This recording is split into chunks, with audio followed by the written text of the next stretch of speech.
Welcome back.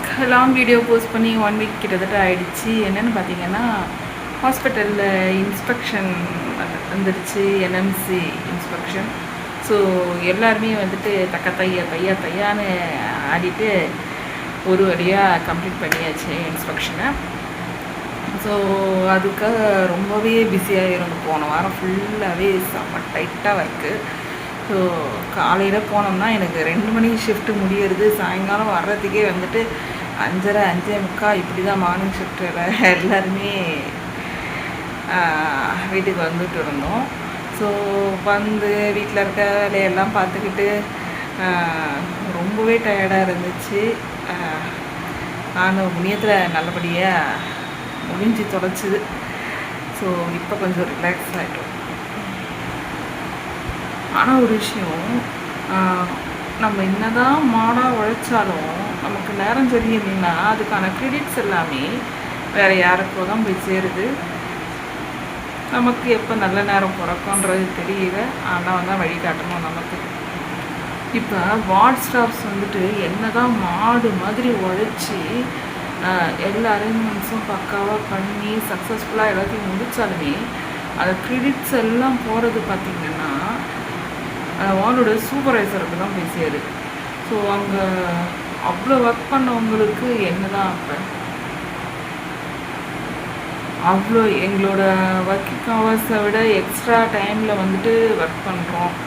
அந்த ஹவர்ஸ்லாம் calculate பண்ணி ஒரு சேலரியாவது கொடுத்தா கொஞ்சம் ஒரு சாட்டிஸ்ஃபேக்ஷனாக இருக்கும். அதுவும் கிடையாது. சரி, அந்த ஹவர்ஸ் எல்லாம் கால்குலேட் பண்ணி ஒரு நாள் எக்ஸ்ட்ரா ஒரு லீவாவது கொடுத்தா பரவாயில்ல, அதுவும் கிடையாது. எல்லாமே புரியுது. ஆனால் என்ன பண்ணுறது, ஃபேமிலி சுச்சுவேஷனுக்காக நம்ம இந்த மாதிரி போய் லோடு பட்டு லோன் கழிச்சு மாடு மாதிரி உழைக்கிறதா இருக்குது. பார்ப்போம் இன்னும் எவ்வளோ நாளைக்கு தான் இப்படி வாழ்க்கையில் போராடிக்கிட்டே இருக்க போகிறோம்னு சொல்லிட்டு முடிஞ்ச வரைக்கும் போராடுவோம். முடியாத பட்சத்தில் ரிலீவ் ஆகிட்டு ரெஸ்ட் எடுத்துப்போம். பார்க்கலாம். இதில் ஒரு காமெடி தெரியுமா, நம்ம இந்த மாதிரி காலையில் எழுந்து 2 வேளைக்கு காலைல டிஃபனு, மதியம் சாப்பாடு எல்லாத்தையும் வீட்டில் சமைச்சு வச்சுட்டு போகணும்.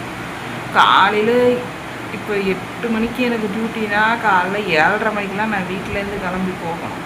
ஸோ அந்த டைமில் வந்துட்டு சாப்பிட்றதுக்குமே டைம் இருக்காது. சாப்பாடை கட்டி எடுத்துகிட்டு போனோம். காலைல டிஃபனை கட்டி எடுத்துகிட்டு போனால் அந்த டிஃபன் அங்கே போயிட்டு சாப்பிட்றதுக்குமே கூட அங்கே டைம் இருக்க மாட்டேங்குது. ஸோ இந்த மாதிரி மதியம் வர்றதுக்கு வந்துட்டு வீட்டுக்கு வர்றதுக்கு இப்போ 2 மணிக்கு டியூட்டி முடித்தா, நார்மல் டேஸில் சொல்கிறேன், இன்ஸ்பெக்ஷன் டைமில் சொல்கிறேன், நார்மல் டேஸில் மதியம் 2 மணிக்கு டியூட்டி முடித்தா அங்கேருந்து வீட்டுக்கு வர்றதுக்கு எப்படியோ 2:45 3 மணி ஆகுது. ஹேண்ட் ஓவர் எல்லாம் கொடுத்து முடிச்சுட்டு. ஸோ காலைல சாப்பாடு கட்டு, மதியம் வந்துட்டு 3 மணிக்கு 3:30 மணிக்கு சாப்பாடு. இந்த அளவுக்கு ஒரு அந்த சாப்பாட்டுக்காக தான் நம்ம இவ்வளோ உழைச்சி கஷ்டப்படுறது. அந்த சாப்பாட்டையே ஸ்கிப் பண்ணி இவ்வளோ இது பண்ணி நம்ம உழைச்சிக்கிட்டு இருக்கோம். அதெல்லாம் பெருசாக தெரியாத இருக்கும்.